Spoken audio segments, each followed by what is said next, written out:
Hello everyone! A great day to all. Hope and pray you are all doing well. So we're back sa ating mentoring online. And today I'll be discussing about Aadttitude. It's not additional or addition, but ADD attitude. So let's change that ADD attitude to GAD, Gadttitude. Okay, what is ADD? It stands for Attention Deficit Disorder. I hope marami sa inyo nakarinig na ng term na ito.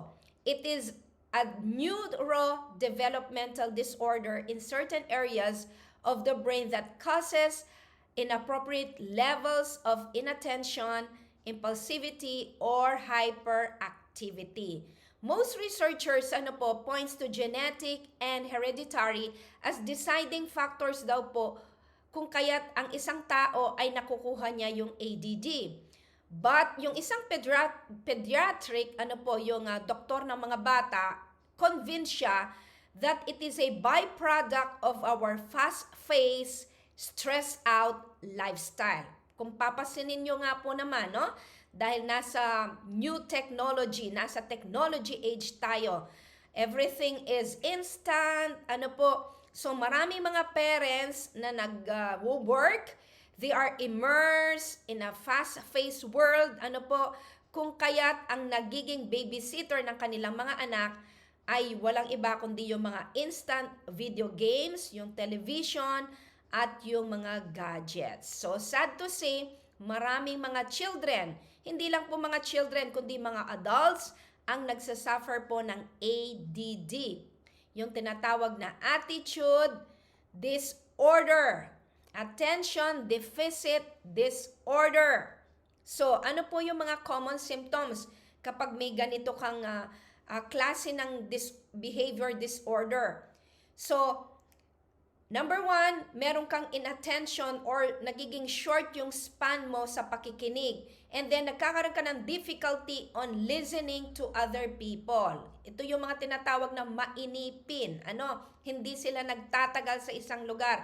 Madali silang mainip. And then, number 2, meron silang impulsive, no? Yung mga biglang bugso ng damdamin. Number 3, disorganized po sila. Number 4, they have poor time management. And they have poor time management skills. Hindi lang sa time management, kundi kung paano nila i-manage yung kanilang maghapon. And then they have problem on focusing on certain tasks. They have problem in prioritizing, starting, and finishing any kind of work. And lastly, they have problem in impulse control. When I think of impulse, naalala ko isang biblical character ay si Pedro, si Peter, di ba? Napaka-impulsive niya kung kaya't nirebuke siya ng Panginoong Hesukristo. Meron siyang aggressive spirit din. So sabi po ng mga mag-aaral na walang certain cure sa ADD. But there are standard treatments that includes yung counseling and behavior therapy. So kung pag-uusapan po natin ito in the spiritual realm, ano po ang ating pong magiging solusyon kapag you have this kind of attention deficit disorder? Okay, I'll be down to earth. Ito po yung mga klase ng mga kapatiran o mga tao sa loob ng iglesia na madaling magtampo, na hindi man lang binigyan, kapag hindi sila mabigyan ng proper attention o hindi masyadong napapansin sa church, sila po ay naglalaylo, sila po ay nagli-leave the group, sila ay madaling magtampo, So, there is an unusual story po in Genesis chapter 29 dahil hindi pa tayo familiar sa kwento po ni Leah. So, si Leah po ang gagawin ko pong example na nakita kong meron siyang ADD. But God turned this ADD to GAD attitude. So, in Genesis chapter 29, there was a man named Laban who had 2 daughters, si Leah at saka si Rachel. So, Leah is the eldest and the younger sister, who is Rachel, is more beautiful, more desirable. Ano po, kung kaya't siya ang nagustuhan po ni Jacob. At Jacob fell in love with Rachel. Pero ayon po sa account ng salita ng Diyos, silang dalawa ay naging asawa po ni Jacob.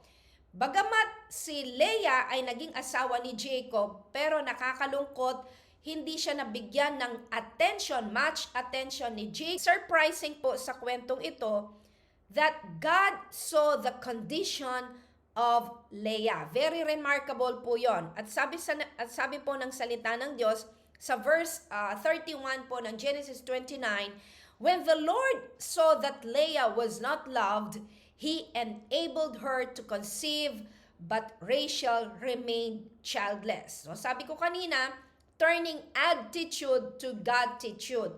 So how can we turn this ADD into a positive attitude? Letter G or number 1 stands for God sees your condition. So whatever pain that is causing you dahil people don't give much attention to you or you feel unloved, ano po? God sees that pain. And whatever struggle you are experiencing right now, even if you are listening to this mentoring, ano po, kung meron po kayong mga pinagdadaanan na struggle dahil ang mga tao ay hindi kayo binibigyan ng pansin or you are being disregarded by your friends or by your loved ones, don't worry. Ano po, huwag kayong ma-broken heart because God sees your condition. Kung papaano nakita ng Panginoon yung condition ni Leah, gayon din, binibigyan ng Panginoon kayo ng atensyon at sinasabi ng Panginoon na mahal niya po kayo. So, letter A, number 2 stands for admit. We must admit, kung meron tayong ADD problem, we must admit that you need help. So, si Leah, inadmit niya that she needs God in her life. So, the same is true. Kung meron po kayong attention deficit disorder, kailangan aminin nyo sa sarili ninyo na kayo po ay may mga ganitong sintomas, yung mga binanggit ko kanina, no? And then, you seek the help, number 1, ni Lord. You cry out to God for help. And also, be humble enough to admit that you need counseling. You need counseling by your mentors, by your pastors, by your parents, or by your wife, by your husband, or by your dear friends na pwede pong tumulong po sa inyo. Kasi sabi ng mga mag-aaral, sabi ng mga medical researchers, wala pong certain cure sa ADD, kundi yung counseling ang best and then yung behavioral therapy. Pero ang salita ng Diyos, binibigyan tayong lunas dito sa ADD. God sees our condition or your condition, and letter A, you need to admit it, that you need help. And letter D, or number 3, is you must delight yourself in the Lord. Actually, sa Tagalog, ang ganda niya. Sabi ng salita ng Diyos in Psalm 37 verse 4, sa Diyos mo hanapin ang kaligayahan at ang pangarap mo ay iyong makakamtan. Kasi marami sa atin, hinahanap natin yung ating kabuuan, yung ating completeness sa ibang tao. Kapag hindi ka binibigyan ng high regard or too much attention ng mga mahal mo sa buhay, kailangan tuloy pa rin ang buhay. Kailangan hindi be all and end all yung approval ng tao sa inyo.